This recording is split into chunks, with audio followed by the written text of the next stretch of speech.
¿Qué se necesita para cambiar la mentalidad de todo un país? ¿Basta con una guerra? ¿Basta con una revolución? La historia de México nos enseña que no. A veces, la verdadera revolución no se hace con balas, se hace con leyes.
Hola, ¿qué tal? En la historia del derecho mexicano existen nombres que repetimos de memoria. Benito Juárez, Venustiano Carranza, pero existe un arquitecto anterior a ellos. Un hombre que puso los cimientos del Estado laico cuando el suelo todavía estaba temblando. Hablamos de Valentín Gómez Farías. Muchos lo olvidan, pero sin él las leyes de reforma simplemente no existirían. Hoy vamos a analizar su figura bajo 4 lentes: su vida personal y figura política, el contexto histórico que le tocó, su extraña forma de gobierno y gestión, y sus aportaciones jurídicas, que son la base de la primera reforma. Soy Marvi Carmona y esto es la primera reforma liberal. Para entender la tormenta perfecta que enfrentaba Valentín Gómez Farías en 1833, no basta con decir que México era inestable. Hay que entender que México era una nación técnicamente inviable. El Estado era una ficción jurídica secuestrada por corporaciones más poderosas que el gobierno. Vamos a realizar una autopsia del país en este año, analizando 5 crisis simultáneas que tenían a la República de rodillas. La primera crisis, el conflicto de soberanía y el patronato regio. Este es un tema complejo de derecho internacional. Durante 300 años de virreinato, los reyes de España tenían un privilegio del Papa llamado patronato regio, que les permitía nombrar a todos los obispos y cobrar diezmos. Pero al consumarse la independencia en 1821, se rompió la cadena legal. El Vaticano, presionado por España, se negó rotundamente a reconocer a México. Para el Papa Gregorio XVI, México seguía siendo una colonia rebelde en pecado. ¿Cuál fue la consecuencia catastrófica? Que el Papa dejó de nombrar obispos para México. Para 1830, la Iglesia mexicana estaba descabezada. Los viejos obispos habían muerto y no llegaban nuevos. Esto provocó que los cabildos eclesiásticos, grupos de culturas que administraban las catedrales, se empezaran a gobernar solos. Se convirtieron en principados autónomos que no obedecían al Papa porque estaba lejos, y despreciaban al gobierno mexicano porque lo consideraban inferior a la ley de Dios. Gómez Farías entendió que si el Estado no reclamaba el derecho de patronato, la soberanía nacional era una mentira. La segunda crisis, el monopolio económico y las manos muertas. Hablemos de dinero. México nació en bancarrota total. Las guerras de independencia habían inundado y destruido las minas de Guanajuato y Zacatecas, que eran el motor del mundo. Para sobrevivir, los gobiernos tuvieron que pedir préstamos abusivos a casas inglesas, hipotecando las aduanas nacionales. Pero aquí está la paradoja. Mientras el gobierno no tenía ni para pagar la tinta de los decretos, la Iglesia nadaba en abundancia. La Iglesia poseía lo que los juristas llamaban bienes de manos muertas. ¿Qué eran? Eran millones de hectáreas, haciendas productivas y edificios urbanos que, por ley canónica, nunca podían venderse ni dividirse. Estaban fuera de comercio, no circulaban, no pagaban impuestos por traslación de dominio. Además, la Iglesia funcionaba como el único banco del país. Si un empresario quería abrir un negocio, tenía que pedirle prestado al clero a través de hipotecas. Esto le daba a la Iglesia el control total sobre la economía privada. Gómez Farías, siendo un hombre de números, sabía que mientras la riqueza nacional estuviera congelada en los conventos, México jamás tendría una economía capitalista moderna.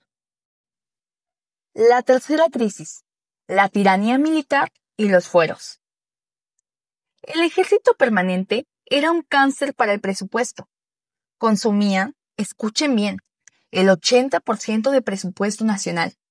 De cada 10 pesos que entraban a la tesorería, 8 se iban en pagar sueldos de generales, oficiales y tropa.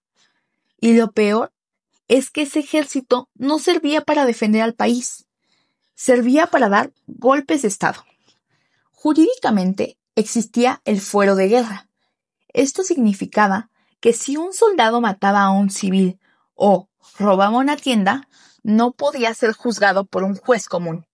Tenía que ser juzgado por sus propios compañeros militares, lo que garantizaba una impunidad absoluta. Había dos clases de ciudadanos, los que tenían fuero y eran intocables, y el resto del pueblo. Pero el problema no solo era político, era de poder real. En 1833 el gobierno era débil.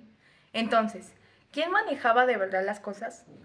Dos corporaciones, la Iglesia y el ejército. Imaginemos esto. La Iglesia controlaba más de la mitad de los bienes raíces.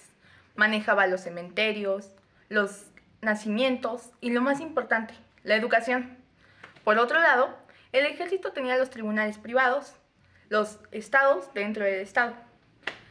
Para colmo, la cólera morbus llegó. Entonces, entre el miedo a la muerte y la crisis política, el ambiente era una bomba de tiempo.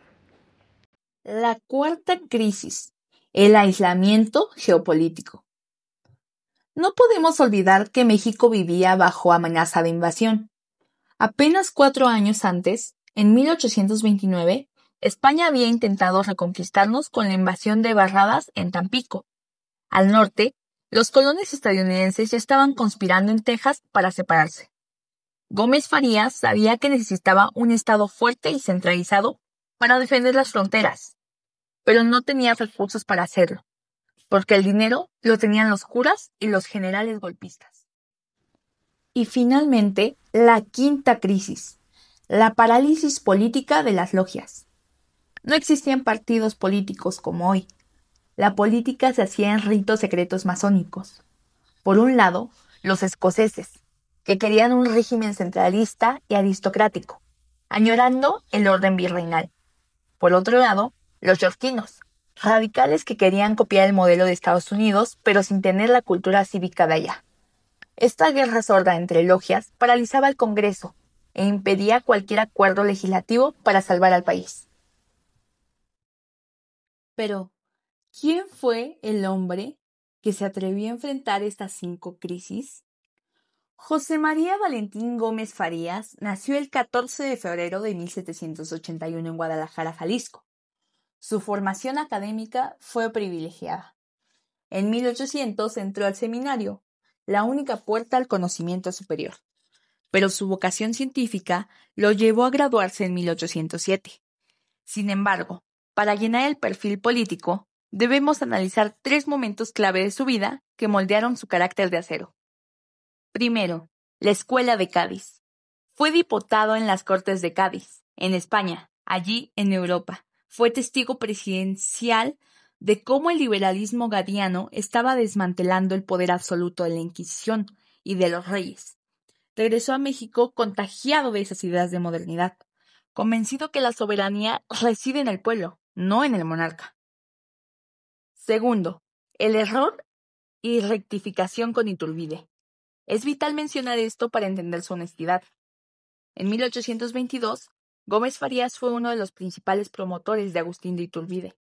Firmó la petición para hacerlo emperador.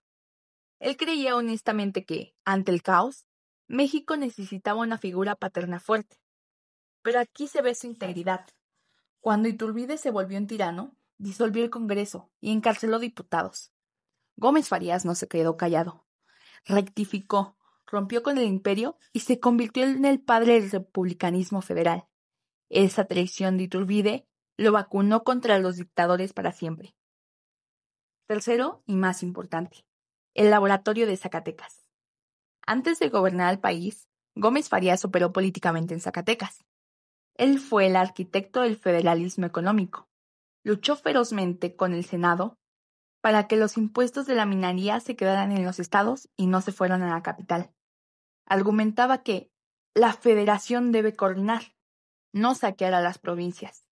Implementó en Zacatecas milicias cívicas y educación laica años antes de hacerlo a nivel nacional.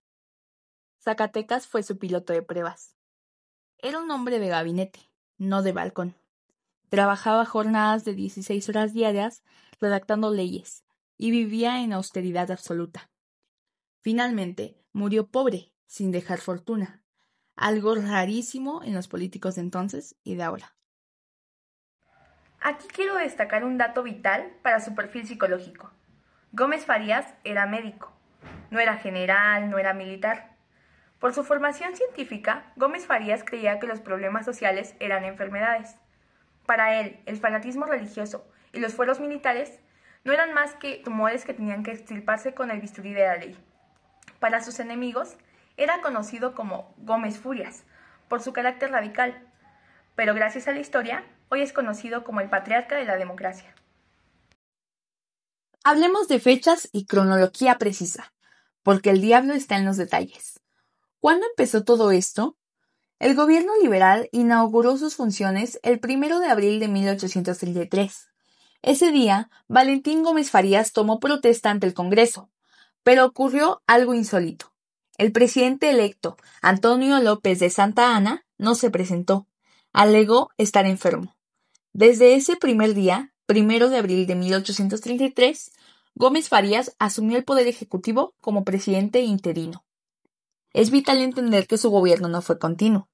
Fue una gestión fragmentada en 5 periodos distintos, conocidos como los 5 interinatos, a lo largo de un año, debido a las idas y venidas de Santana. El primero inició ese 1 de abril. Luego hubo pausas breves cuando Santana regresaba a la capital para calmar los ánimos, solo para volver a irse y dejar a Valentín a cargo otra vez.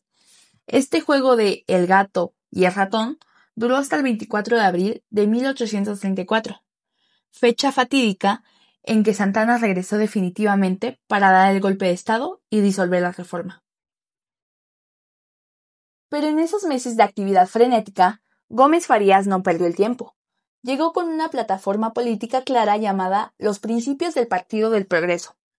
Para ejecutar ese plan en tan poco tiempo, integró un gabinete de intelectuales que vale la pena nombrar. En la Secretaría de Justicia y Negocios Eclesiásticos, Andrés Quintana Roo, el gran héroe insurgente y esposo de Leona Vicario. En Relaciones Exteriores, Carlos García, un federalista radical. Y como su consejero principal y cerebro teórico, el doctor José María Luis Mora. Mora no tenía cargo oficial a veces, pero era quien redactaba los argumentos filosóficos para justificar que la nación tenía derecho a expropiar los bienes del clero por utilidad pública. El factor trágico, el cólera morbus. Y no podemos olvidar la tragedia humana. En agosto de 1833, entra la epidemia por Tampico. Murieron más de 15,000 personas en la capital en semanas. Las carreteras de cadáveres pasaban frente al Palacio Nacional. El clero utilizó esto con una eficacia brutal, pues predicaban en las misas que el cólera era el látigo de Dios, un castigo divino directo porque Gómez Farías estaba atacando a la iglesia. El miedo al infierno se convirtió en el arma política más potente contra su gobierno. Finalmente, pasemos al legado tangible. La primera reforma se materializó en decretos publicados en el Diario Oficial. Vamos a desglosar los 5 más importantes jurídicamente. 1. La Ley del Pase Regio o Exequatur, mayo de 1833. Gómez Farías decretó que ningún documento proveniente del Papa, bulas, breves o encíclicas podían circular, leerse o publicarse en México sin el permiso previo y por escrito de gobierno. Jurídicamente, esto era un escudo de soberanía nacional. Impedía que el Vaticano diera órdenes políticas secretas a los curas mexicanos para desestabilizar al país. Gómez Farías puso al Estado como el filtro obligatorio entre Roma y las iglesias mexicanas. 2. La secularización de las misiones de California. Agosto de 1833. Decretó que las inmensas tierras de Alta y Baja California, que eran administradas por las órdenes franciscanas, pasaran a control del Estado para repartirlas entre colonos mexicanos. El objetivo geopolítico era poblar el norte urgentemente para evitar que Estados Unidos nos robara el territorio. Fue una medida visionaria para proteger la integridad territorial, aunque trágicamente llegamos tarde. 3. La reforma educativa. Octubre de 1833. El 19 de octubre tomó la decisión más radical. Suprimió la Real y Pontificia Universidad de México, calificándola de inútil, irreformable y perniciosa, porque solo enseñaba teología medieval. El 23 de octubre creó la Dirección General de Instrucción Pública e introdujo el sistema lancasterino para masificar la educación. El 24 de octubre fundó la Biblioteca Nacional, usando los libros incautados a los conventos y a la universidad clausurada. Su argumento legal era: el conocimiento no es propiedad privada de una corporación religiosa, es patrimonio público de todos los ciudadanos. 4. La eliminación de la coacción civil del diezmo. 27 de octubre de 1833. El decreto decía textualmente: cesa la obligación civil de pagar el diezmo. Ojo, no prohibía el diezmo. Prohibió que el Estado usara a la policía y a los jueces para embargar a quienes no pagaban. Jurídicamente, convirtió una obligación fiscal en una donación voluntaria.